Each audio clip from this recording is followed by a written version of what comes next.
Chess on the brain, everyone. Happy New Year. Hope you all had a good holiday. So let's jump into one of my favorite games by Capablanca. This is between Capablanca and Treybal in 1929. So I'm also going to play some Cuban music to honor the world champion from Cuba. Get that going. Okay. And I think I got this stream thing down. Okay, so what I want to do is explain pawn structure. That's really the key for today. Understand why pawn structure is so important.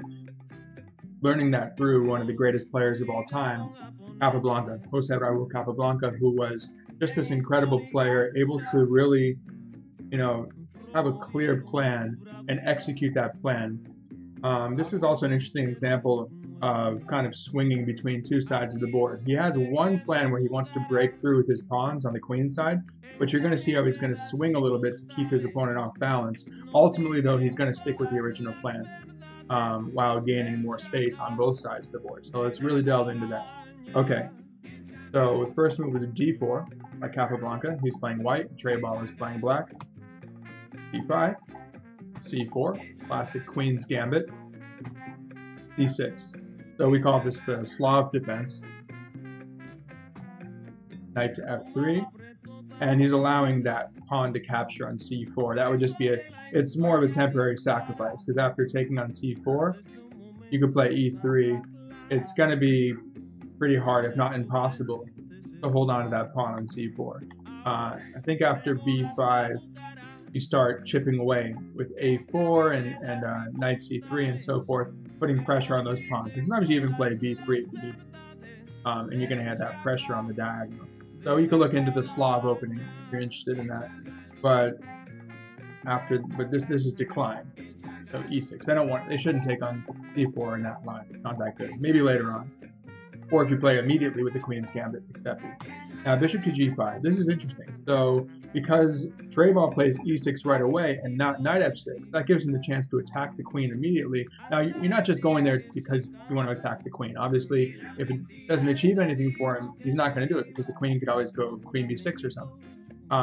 But the reason is he's thinking, okay, well if you go bishop e7, which you did, I can trade bishops. Now you might ask yourself, why I'm going to trade bishops in this position? And that ties into pawn structure, because you can imagine this pawn wants to go to e3, and then he wants to comfortably develop the bishop to d3, right, and castle. So you don't want to do that immediately.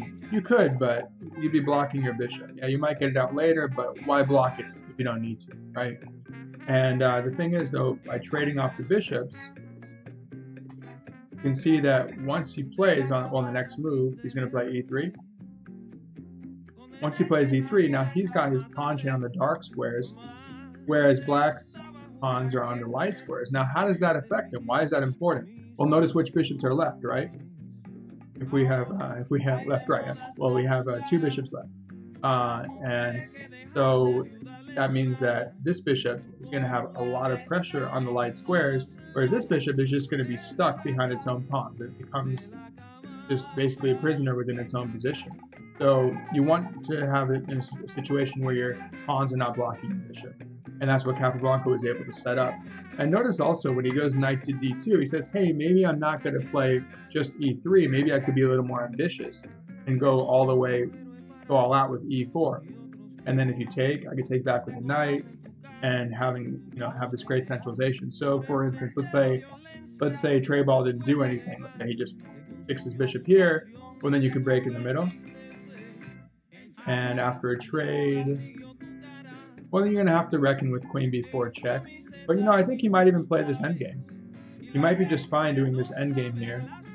And let's say you take back with the king, because we're in an endgame now, we can use our king. And this knight is just glaring, at that square on d6.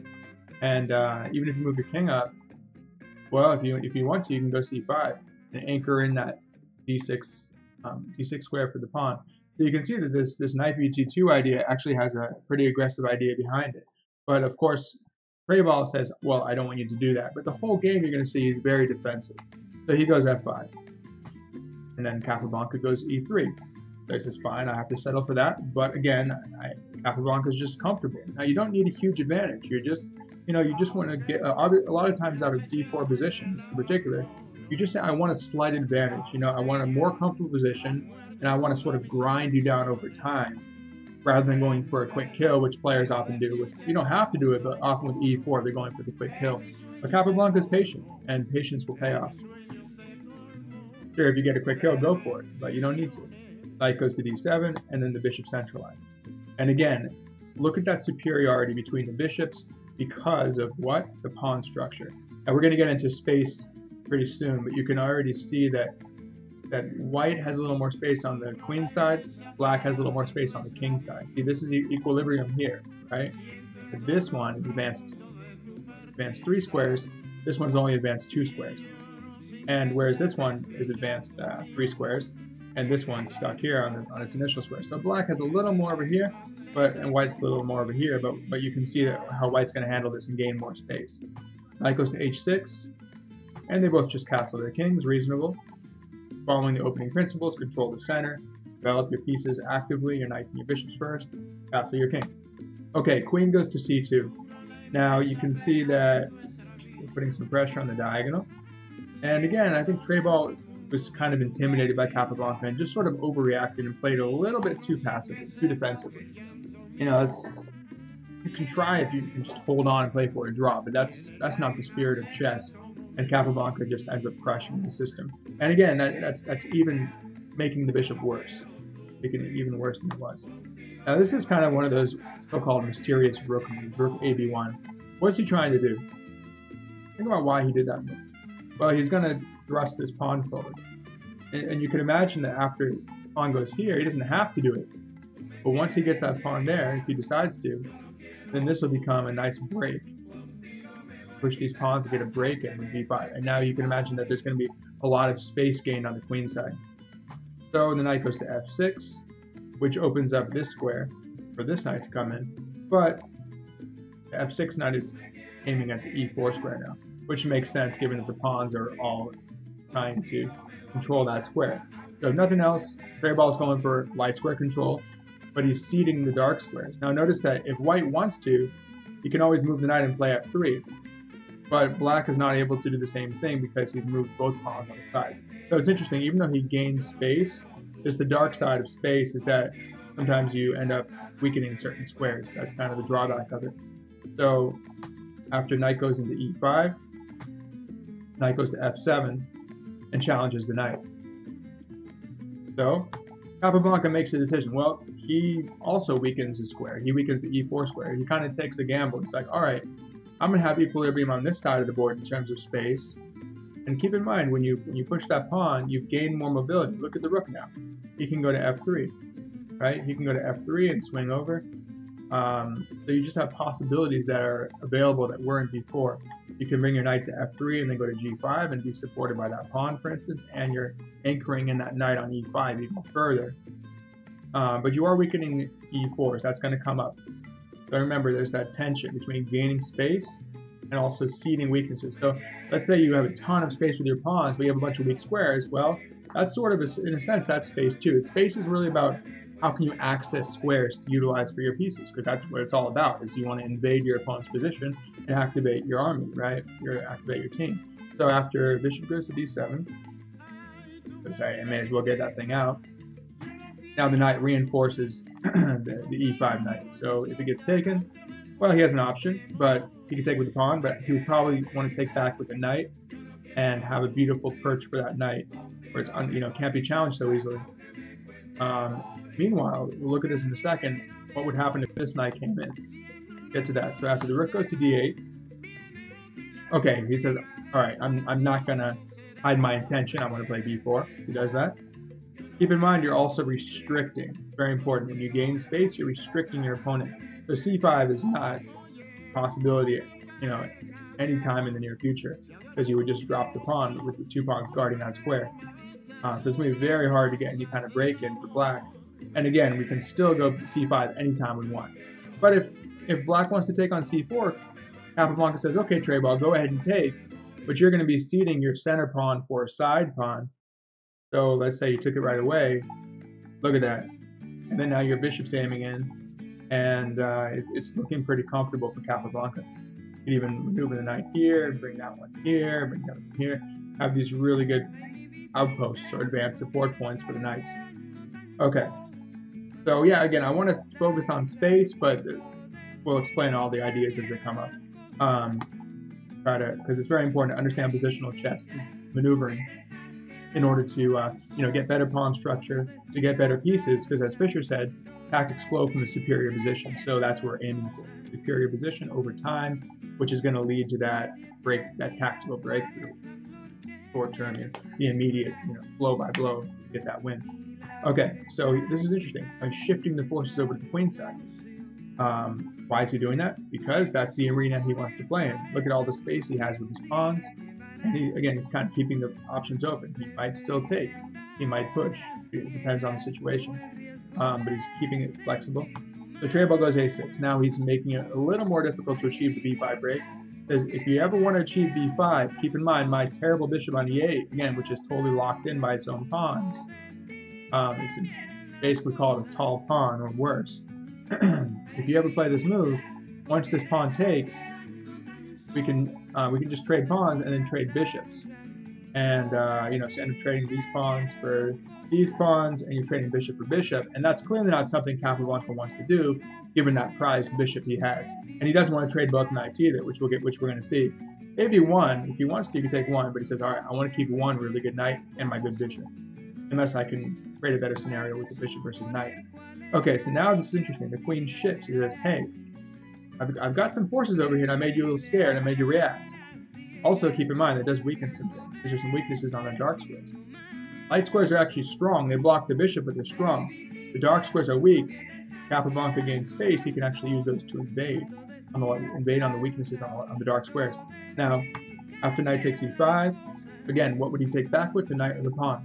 Well, we want that advanced support point for the knight. Sure, you can say, arguably, if you take with the pawn, you're gaining toward the center. Let's say it makes sense to gain more central space. You're going to press your opponent and you march forward. But how do you break through? How do you utilize your knight? You'd much rather have a really nice knight on e5. And again, he's still going to get space this way, and you'll see on the king side as well. On the king side would be from here to here, where the king starts. Queen side from here to here, where the queen starts. Now, after knight to d7, he needs to ask himself, okay, now do I want to trade knights? Because it's really a possibility now that you're going to have to give up both knights. Well, if the knight takes again, you can take this way, and you're going to have a superior bishop. But it may not just be enough, right? So he says, well, simple chess. You want to trade? I say no. I want to keep my attacking chances, and also there's an idea about the notion of whoever has more space wants to keep pieces on the board. Whoever has less space wants to trade off pieces. Think about why that is. It's kind of just, I guess, like a geometrical reason. It's just, if you have like a larger box and you can hold more things in it, right? If you have a smaller box, you can hold fewer things in it, or whatever you have in there is not going to have much space to move around. So everything is just completely locked up, and you have no freedom of movement. But let's say you trade off all the minor pieces.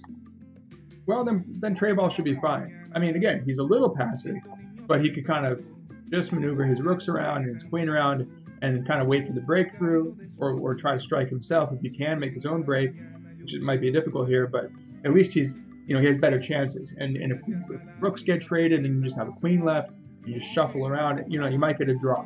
That's clearly what Treybal wants in this game. And Capablanca says, no way, I'm not going to give you that. So he said, let's keep as many pieces on the board as possible. Most importantly, to play against the knight and the bishop, to get the superior minor pieces. So some of these ideas, by the way, I'm taking from what I learned in Silman. The Silman does cover this, and I'm putting it in my own words, but for example, the minor pieces, he talks a lot about that. Gaining space, getting superior minor pieces. So I recommend How to Reassess Your Chess by Silman. It gets into all that. So rook dc8, d5. Okay, so he finally decides, all right, I'm just going to gain that space.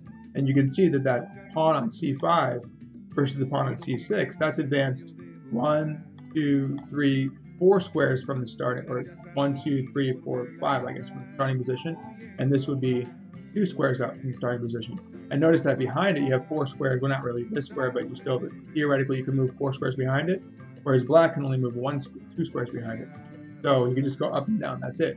So again, very decreased mobility because of the lack of space, and it's really pronounced in a closed position like this. You can see this locked up, sort of like these bricks locked up against each other.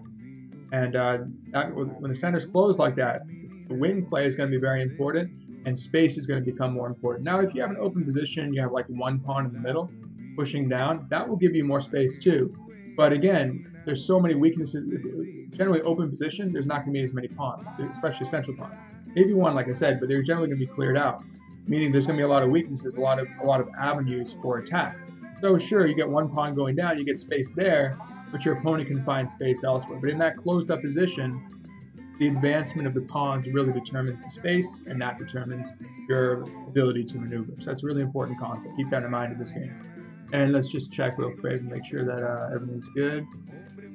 Looks like, okay, stream health is good. And I said I'm going to try to check the comments more often because I got really into it in the Chess 960 and I didn't quite follow up with it. So now I'm trying to keep up with the comments during the games. So knight to f6. So now Treybal says, all right, I've had enough with just sitting around. I want to get my knight to e4. But think about it. If the knight were to get into e4, like he goes a4, preparing b5. Now let's say the knight came in. How would you handle that? Well, now you have to think about what type of minor piece scenario you want. Minor pieces being knights and bishops. So regardless of your skill level, hopefully it'll benefit you. If you didn't know about it, at least now you know minor pieces are knights and bishops. So when the knight comes in at e4, would you take it? Would you give up a bishop for a knight? Now remember, you've been working hard for that bishop. So intuitively, you don't want to take it. You know, but it is counterintuitive, but taking it is the correct course of action. Because think about it. It's not about what you have now. It's about what the resulting position is going to be. You can get really fixated, get really attached to something, but what matters is what's the result, right? What's the end result? So anyway he takes back, let's say he takes this way to try and use the square in the center. Well, of course, you stick your knight in. That's an uncontested knight. It's an uncontested knight on an advanced support point or an outpost. That's a prize right there. Whether you're on the 5th rank or the 6th, actually, given that he's taken this way, away from the center, he's got less central control. You can come here now. So we can even swing over here. Now we got this and this. That knight's going to wreak havoc on black's position. So Treybal clearly doesn't want that. And Capablanca would welcome the knight versus bishop scenario, especially because you can see how the powers of this knight are just, they're highlighted versus this bishop, which again is an awful piece because of the pawn structure, piece-pawn interplay. That's a really important thing. Just like tactics are tied to positional chess, pieces and pawns are very intimately tied. Keep a lookout for that. Okay, so knight g4 happened. Now again, knight e4, you just take it. So he's like, I don't know what to do. He threw his hands up and he just said, I'm going to attack the queen. Capablanca says, fine. And notice how savvy his moves are. It's really nice. When he goes queen e1, he's keeping flexibility to go on both sides of the board. He can swing to c3, go over here later on. He can also come out this way. So he's kind of flirting with the idea of going for some sort of kingside attack. He says, hey, if your position is so terribly passive, maybe I can get away with a kingside attack, with a breakthrough on the kingside, right? So just keep that idea in mind. After knight h6, he says, I have nothing there. He plays h3 anyway. Not just to stop the knight from coming back, but because why? Think about why, for a second, why he would play this move h3. What would it achieve? Well, he's already got, again, he's got a locked up center. So there's nothing to do in the center other than stick the knight there. But he's only got one break. Now, basically, the approach is he doesn't want to put all his eggs in one basket. Well, ultimately, he does. But before he does that, he wants to sort of, I guess, diversify his approach a little bit, right? It's like, hey, I want to go with this, but if I do that, you see it coming. You know, again, Capablanca could be very clear with his plans, but if you're so clear that your opponent can prepare everything to stop the advance or to be to make it so your advance is ineffective, then it may not be worth it. So if you can get g4 in, whether you're going to take and move your king or something and get some activity over here, or maybe you're going to get g4, g5 in and push these pawns, you're going to gain more space, which is also going to lock up black because white wants to gain space here. But if white doesn't do it, then black is going to do it, right? So you want to stop Treybal from achieving that. So it's sort of a prophylactic measure, like a preventive measure, as well as, you know, just squeezing your opponent more and keeping them off balance, as you see. Because then Treybal thinks, hey, Capablanca, oh, now he shifted his strategy. He's going to go on this side of the board by gaining space there to make the breakthrough more effective and to squeeze them more, right? But he can play on both sides now rather than being too predictable. So knight goes back and he's saying, all right, you're not going to get in without me taking you. It's fine, I'll hold off on that. But he gets the break in. Don't worry about that with your king, because there's no way that Treybal is going to get to his king anytime soon. You can always move your king out of the way and get your rooks and your queen over there. If you need to, you could even probably march your king over this way. Okay, so now the rook goes to c2. So again, that flexibility strategy of being able to play on either side of the board. He can go directly, just double up and play for b5. That's a break. That's a really straightforward break, you know, because you're going to open up that b file. But think about it. If you do it too early, if it's hasty, you're going to open the a file. That would essentially, you know, that would be it's almost like negative space, I guess. Well, it's the absence of pawns. It's either by pushing so many pawns that you squeeze them, or by having no pawns at all. You have, I guess I would, yeah, I mean, having access to lines and diagonals is a form of space. It's sort of a caveat, but it's more about, it's really about maneuverability, right? So he has maneuverability on the a file if you open it up. We don't want to give it to him, right? So king moves out of the way, and rook goes here. So again, holding back on the b5 push, kind of playing with ideas on the king side now. Rook g8, g5. So now he makes another decision, just like he chose to push c5, he chooses to push g5. So he's locking it up further, but he still has another break available. So what are the two breaks in this position? We talked about this. I don't think we want this, because you're just going to lose a piece, right? When they take, they're going to fork these two. So you can't really do that anytime soon, or ever. And you don't want to lose material unless you get some crazy breakthrough.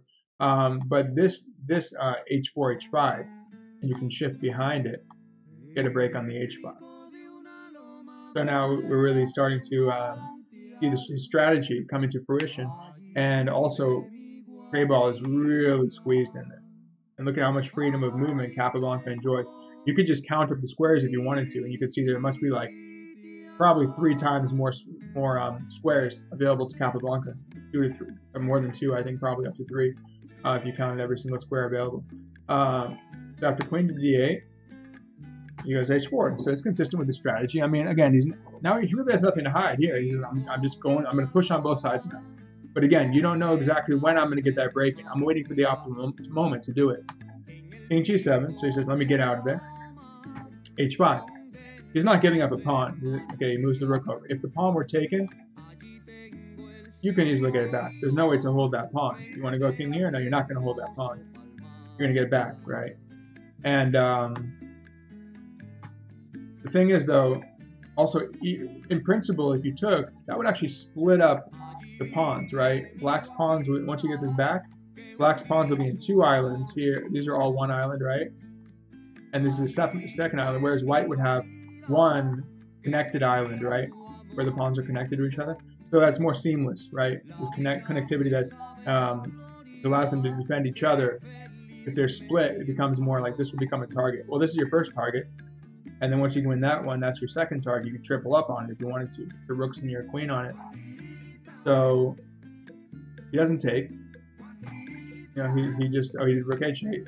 I'm preparing. He says, all right, if you really want to get h6 in, you know, that's maybe better for me than the alternative. Okay, then I'm just going to try and seal up the entire position and hope that your b5 push is not going to work. You know, not going to be good enough. And again, I can shift all my forces over here and open up that a file when I take here to make it so I can hopefully survive. And you never know, once that a file opens up, that counterplay could be annoying. So you gotta time it just right. But you know what you want. You want to make those 2 breaks happen. And hey, if you could do something over here, sure, do it. But if it doesn't work, at least you're squeezing them more. Okay, rook h2. It's behind the pawn, makes sense. And then when he does open it, if he does, he'll have the h file open. Maybe you can aim in here. Hit h7 eventually. But again, black is able to meet white's threats on the h file. So queen c7, trying to connect the rooks and get the queen out there. But again, there's nowhere to go. The queen is out, but she can't advance any further. Right? That's all. Any farther, that's all she can do. So after queen goes to c3, now So you see the strategy of kind of saying, hey, I'm flirting with the idea on the king side, but I might actually be going back to the queen side again. And also just kind of aiming at the king through pawns, but hey, you never know. There might be some shots, some tactical possibilities. Queen d8, nothing to do, just waiting now. King f2, to shift the rooks over to the king side. C7 again, keeping his opponent off balance. Okay, now he's saying, all right, you really might want to worry about me taking, but in reality, it's not a threat. I mean, because if you take it, you're just gonna have to trade rooks. And again, Capablanca doesn't want to trade rooks here. He wants to keep those pieces on the board to attack. But he provokes his opponent to shift his forces over to the king side. How does that help him? Because what does he really want? He wants b5. Well, this works perfectly. So if the pieces are over here, they're not well suited, to meet that. There's threats over here. They're not prepared. Now queen a1, he's real patient with this. Watch how he times it out though. He times this really well. And then he goes to a3.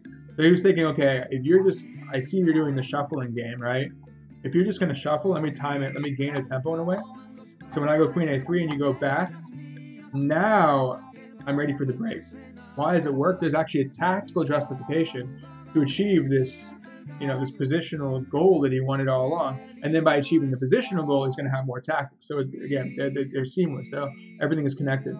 So when b5 happens, notice that's now the queen is looking at this pawn. It's funny though, it doesn't look like it does anything, but if you look ahead a little bit, when you play h6, the king has to go to f8, walking into the line of fire of the queen. Why is that relevant? Because after b5, again, there's only the c5 separating it. Now keep in mind, once he takes, well, also that rook is not in place to go to a8 right away either, because the king will be obstructing it. But when you take here, the pawn takes back, what would happen? Imagine the queen's here. Get rid of all those arrows. Imagine the queen's here, and the king's on f8. If you play b5, you just kind of condense it, right, down to its constituent parts. Forget about everything else. Just try to make that work. Now, after one capture, okay, that's fine. And again, there's no time to get to a8. The real issue is, can this happen? Which again, temporarily black would win the pawn, but again, these are like sort of temporary pawn sacrifice. Like we talked about earlier, taking on c4 didn't work, taking on h5 doesn't work, and taking on b5, last but not least, doesn't work. Why not? Think about that. If you have a queen on a3, king on f8, push, take, well, eventually you take this way. What can white do? Push. Unleashing that discovered check. Beautiful idea. He unleashes the queen, but it's so elegant the way he foresaw that a little while ago, and he prepared this entire thing because he really wanted that break. Well, he saw, look, if I don't get that break, and I have nothing. But his opponent is so squeezed. It's like there's got to be something, but you have to make it work. Because if you lock it up completely, or you only have like one, it actually looks like it. You wouldn't have anything. Like in the end, he does only have one file, but that turned out to be enough. Watch how he does this. So b5. Check out this technique. So then he throws an h6. He could have thrown an h6 first, but this was his finesse, I guess, to move order. Makes the king go back. We'd call that an in-between move, I guess. Before recapturing, you do the in-between move with the check. Intermezzos, wish and zug, whatever you want to call it. Takes back. Okay, king comes out. He says, all right, I'm coming with my rook to hit your queen, and I want to own the a file. Again, that was the whole counterplay idea that we were worried about. And remember, it's very important. When you're going to go for your attack, you have to really think about what is your opponent going to do in response. What's their counterattacking possibilities? That's prophylactic chess, thinking like that through that lens that Karpov did, like Capablanca did, Nimzovich talked about it in my system, prophylaxis, this notion of safety, right? Risk management, thinking about, you have to think about defense in order to make your attack work. Again, there's another connection, defense versus attack, and attack, the marriage of the two. Anytime you want to make an attacking move, you have to think, well, what's my opponent going to do in response? An entire line of attacking moves is going to be met by a line of defensive move or counterattacking. And you need to know the best possibilities of your opponent to make sure your whole thing can work, your combo can work. Otherwise, you're going to be pretty upset with your entire thing's going to fall apart. So you want your masterpiece to work. This is almost a masterpiece, but watch the finesse with which he handles this. Make sure it really works. Okay, now they call this on chessgames.com. They call it V is for victory. Look at that beautiful V of birds. It's full of birds, right? That he's completely got his opponent in a vice, right? So he's in a vice, and thing is, he can't go rook a8. It goes back. Why doesn't rook a8 work? Another tactic. So again, positional goal, which is possible by tactical means, the short-term means, right? So what would you do if rook a8, attacking the queen? Well, you're already attacking their queen, which gives you the luxury of doing a lot. You can sack your queen. Just take it. Because now if you want to take it, you take it back. You're winning. Okay, you trade queens, cancels out. Again, it doesn't matter what you have now. It matters what the end result is going to be. Who cares if you had queens? The queens got traded off. What matters is this is the resulting position, which is winning. We have 2 rooks against 1 rook, bishop for bishop, knight for knight, but we have an extra rook. So, yeah, can't do it. So that tactical justification for b6 means he gets to lock his opponent up, completely seal him in, just stewing in their own juices. So again, this is the ultimate. It's like the acme of space, right? You've achieved this massive space advantage, and he did it in such a masterful way. But we still need to execute, right? You need to convert into a win. Very important, right? Now you have technique. So queen b8. Well, the whole thing is technique, but it's conversion technique now. So rook a1. Obviously, is not doing anything on h1 anymore, so the rook shifts over to the a file, and now Capablanca is the one who gets to claim that file. That's his, right? Rook c8, queen b4. Okay, so he's clearing the way for the rooks. And where is this rook going to go? Natural spot, penetration, invasion, infiltration into the enemy camp on a7. After rook goes here, bam, he's in. Now again, you might think like, okay, great, it looks nice. Is it just aesthetically pleasing, or is it actually doing something? On a7, yeah, you're attacking a target, but you can easily guard it. Maybe the knight can go back if the rook moves and guard it again. Maybe the bishop can go back, but again, it's this lack of harmony in Treybal's position, which is created by the lack of space again, and that allows this to work. So king tries to get off. Well, of course, you don't want to be on that X-ray. Although now everything's on the X-ray though. Very strong rook, can't touch it. The rook prepares to come around, and then he goes here. Why does he do that? To go here. Now it's interesting because they call this Alechine's gun, this concept. And again, okay, his opponent is just shuffling, right? So he can do whatever he wants. That's another beauty of like when you can really tie your opponent down. You have the luxury of doing whatever you want to do, essentially.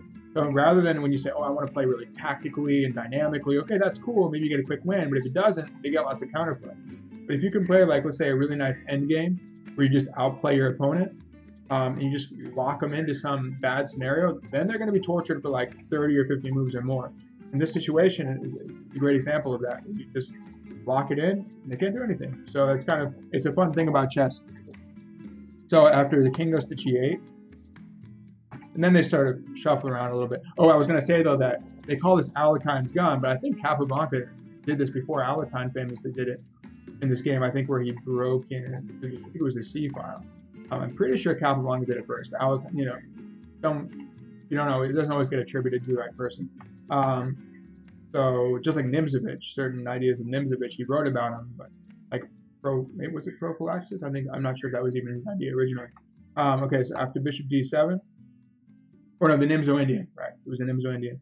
He didn't, like someone else did it before him, but it is what it is. He wrote about it though, and it was good. So after king h4, king h8. So he's kind of, it's interesting what he's doing, a little more prophylaxis. Also, I think he might be, we call it cat and mousing a little bit, where you already know you have it locked down, so you kind of shuffle around a little bit, see if your opponent makes a mistake, grind them down, on the clock, see if they get lower on the time, or maybe you want to get to the next time control. I don't know what it may be after move 50, it was another time control. So, but also he might be thinking about if he wants to maneuver the knight somewhere. Again, you don't want to go there, you don't want to trade knights here. But if you ever move, well, if you move the knight away immediately, let's say he plays like knight here, what can black do? Oops. Suddenly, black might be winning, right? White may have a completely lost position here, because after he takes this, he just retreats, and he picks up the second pawn, and then he just, can shove his pawns down, and he's up 2 pawns. And sure, he's kind of in trouble over here, but again, as long as he can hold the fort there, he can just shift and oops, and then he just throws his pawns at you, or he rips up in lines, and this king is exposed. So you have to be really careful. Like that often happens where you think, oh, I got this. But psychologically, that's where you lose it, right? Because your opponent fighting for their life, you're suddenly relaxing, whereas before you were so focused, and then you throw everything away. So you gotta be really prudent. So that's why he's kind of coming over here. He's like, all right, well, I'm thinking about moving my knight somewhere. You can't take here because actually there's some funny lines where the queen would even checkmate if you get there. But not going to happen anytime soon. But anyway, he realized he shuffles back. He's like, I'm going to stretch out a little bit. Comes back. And then king g2. So he realizes, okay, let's say I move my knight. I'm not going to say where it goes. I'm just going to say here, for example. Now the knight takes trick doesn't work. This pawn takes. There's no infiltration point for this queen because she's occupying that diagonal. So don't forget about that the latent energy that she has. Sort of, well, right here you can't go anywhere, but if you can open up that diagonal, she has that energy there, that potential energy where she can invade. But as long as your king is sitting there, there's nothing else that she can coordinate with, so she can't get in. So he realizes, okay, now I'm set. Everything is optimized. I have, we call it maximizing the pieces. Everything is maximized. The rook can't get any better. You can go here if you want, but that's about it. And the queen could stretch out, maneuver. Again, there's nothing to do over on that side of the board, but the bishop is sitting. It can't go anywhere at the moment, but it's got its scope. And I can go here, and start kind of shifting over to the other side of the board. And you always have to watch out for this too. But the question is, how do you make something in this position? And this is the tactical means again. So it's kind of it was positional ideas achieved by tactical ends. And now he has a superior position, which he is able to really exploit through tactics. So bishop goes back, but again, you can't just purely do it. You can't just purely do tactics because you're not going to know what's the goal, right? These mini goals along the way, at least. That's got to be based on strong planning, understanding of the position, understanding of the pawn structure, so forth, piece activity, which pieces you should have, the interplay of the pieces, and so forth. Very minor pieces. Okay. After bishop to d7, shuffling around, and then knight goes here. What's the idea? You go to a5, attack this. Where he's like, all right, I see you're going to get two attackers. I have one defender. I need to get two defenders on it. So he shifts this to get his knight back. Again, the idea of going here to cover this, but it's not quite adequate because after this, now there's a nice blow that Capablanca has. See if you can find it. Well, again, we have this pressure on the 7th rank. Don't forget about that. You don't want to take that for granted because the X-ray is important. The 7th rank is very powerful. So it's not just about the pawn in front of us. It's about going through it. How do you do it? Bishop a6. Beautiful position. He just has this complete build-up on the side of the board. But again, that's the only side he can do anything on, and it's just enough. So he had to foresee this ahead of time before he decided to close things up and close this up. And completely put his opponent in a vice. But again, you can have him in a vice. If you can't get through, it doesn't matter. It's like they say, it's only a weakness if you can attack it. Well, this is attackable, but the key is you get through it, right? So when you get 3 on it, that's overwhelming. Again, a pawn on b6 is necessary, stopping rook c7. Otherwise, if rook c7 were possible, it wouldn't work, right? You need to stop that. You need to restrict them from doing that. No defense is possible. So your attack is possible because you've restrained them, restricted the defense. So now when they take it, otherwise they're just dropping the pawn and you're breaking through anyway. They may as well take it. And again, this concept of it didn't matter what you had, it matters what you're going for. And again, it's simple, but it's so easy to hold on to something. It's like, to hold on to whatever you had before, but you have to be willing to, it's this sort of transitional aspect of chess where we call it, or Silman would call it, I think. I really like Silman, who, again, he featured this game. He calls it creating imbalances. So one imbalance is one side has more space. Another imbalance is one side has a superior or an inferior pawn structure. So and another one would be, control of a file or a rank. So look what happened. You lost your superior minor piece. You still have the space, but you lost your superior minor piece. Okay, that's gone. But you've gained a passed pawn, protected, called protected passed pawn. You splintered the pawn structure, just like we talked about earlier with the splintering. It ended up happening. There was a splintering, and the rook invaded. So it's like, well, look at you had to, pay a very small fee trading bishops. Well, because at the beginning you didn't want to do it because you had a better bishop. But you don't want to just sit around all day and say, hey, look at my awesome bishop. You want to use it. Like you have this an asset. You need to use that asset in order to, again, it's like conversion, right? It's converted to something else, get some new currency for that. So you take on d7, now you're hitting h7, you're putting pressure here, you got the pass pawn, this is weak. So that's that one little splintering of the structure, again, is essential. Pawns are the soul of chess, as Philidor said. So when you take on d7, again, forget about the bishops, look what we have now. Completely winning position. Now, one more tactical line to finish him off. You want to go here to stop the cap. Now, if you get this one, I mean, that's over. Because then you're up a pawn over here. Got two connected pass pawns. This guy's going to be really hard to stop. Any end game is completely winning. This is still weak. This is still weak. The rook is in. It's terrible. And I guess if the king moved, probably just to check. If you go back, you pick up the pawn. If you go here, well, then you're stuck in the corner. And probably you can actually just retreat the knight and then pick up this pawn, come in here, and then you're threatening like some checkmating ideas where you're threatening that, both rooks are coming over now. That would be actually a checkmate, I think, if you got check, king moves here, this one checks here, king goes here, and this one goes here because this rook here, you have two rooks here, this is anchored. You can drop down effectively and get that checkmate here. So that's pretty bad, right? So Treybal had to just block it, but now again, I guess you can see the moves on the side. But try to imagine what is the I guess the salsa is done. But hey, now we got Farmrunner. That's cool.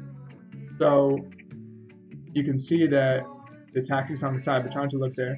So how would you win in this position? What's the final blow, the final tactic to win? Have all the positional advantages, but it means nothing without that conversion. So again, look at the pressure here. That's important, right? The weakness is guarded by the knight. So just chop off the knight. Well, they take back. You could come in. You get a fork of the queen, rook, and rook. So you just have to envision that, right? Try to envision that position. And when you do that, imagine this pawn's gone now. That pawn goes away. Well, now you have these two, again, protected, connected, passed pawns working together. So it's over, right? After rook takes here, knight takes, he resigned. Treybal resigned. He's got to defend the rook. Take it. You take this one. Now we're up 2 pawns, right? Everything else is equal over here. 2 extra pawns. No way that Treybal is going to invade, get to the king. He's totally safe. Now we're threatening to win the queen. Well, everything is bad here. I mean, if you move the king up, let's see, what's the easiest win? I mean, you could come in here. We can literally just trade queens because you don't even need the queen to get out anyway. Don't let her get out. And then if the queen takes, there's no way to hold this position. We say 2 pawns on the 6 are completely winning against a rook. You can't stop it. And if the king goes, or we can even trade rooks, and that's that. You can force the trade of rooks. This is cool too, because if you go here and then the king tries to get closer, it's checkmate. So, and again, if the king doesn't get closer, the rook is no contest against, no contest against these 2 pawns, and then you're just gonna go here. So what do? You can't do anything. If the king moves away, you just go here. Go back, what do? Well, you can either move the rook in, anchor it in, just do this. That's over. You get a queen, take the rook, get another queen, or you can trade off the rook and get 2 queens. Do whatever you want. It's over. But the key thing was this breakthrough idea. He had to do this. It was really intricate the way he sort of weaved this, this net around his opponent's position, and he knew. He looked at all of possible defenses Treybal had to defend this pawn. Again, he doesn't want it to collapse, and he knew that it was just enough with bishop, that beautiful move, bishop a6, break through, trade off the bishops, and say, well, look what we have now. Bishops are gone, but we fragmented the structure, we broke in. Tactical means, push them off. So again, that's a really, really nice example by Capablanca of how to get that space. Chiefly like these pawns here that invaded into the enemy territory. I guess theoretically we can say if you've crossed that middle line, right? If you've crossed over that middle line, then you get into your, right? in your opponent's territory, but here white was the one who did it. Black wasn't able to get anything into white's position. And so Treybal was thinking, hey, I'm just gonna hold on. And again, another lesson is don't just hold on. Well, especially not against Capablanca. You might get away with it against some players. People try it against me too. It usually doesn't work. You're just trying, like if you're in a bad position, try to hold on. The key is active defense. This is an example of passive defense, and it's just a big mismatch in strength. But sometimes the most instructive games are ones by a really, really strong player against a little bit weaker player, or a lot weaker player, and you can just see their, their awesome skills demonstrated, like on full display, and you see it. So let's see if did you have any questions? Or, looks like we had one watching, not more. Anyway, this is going to be streamed, or it's going to turn into a video. So, I mean, it's out there, so if you want to join the discussion, if you see it, that's cool. Otherwise, you can just watch it later on as the video, and I don't have to worry about, saving the files and all that. So, I hope you enjoyed that analysis of Capablanca, and let me know if you have any questions about the game. And good luck trying to, utilize your pawns, gain that space, and get that maneuverability with the pieces, and outplay your opponent. You'll see that, you can use this model. Locking it up, pushing your pawns, being careful about the weaknesses though. Theoretically, those are weaknesses, right? So watch out for the weaknesses in your own camp. But it's a double-edged sword, but try to use that space to your advantage, and then you got to get that breakthrough. Win. All right. Happy New Year. Have a good night.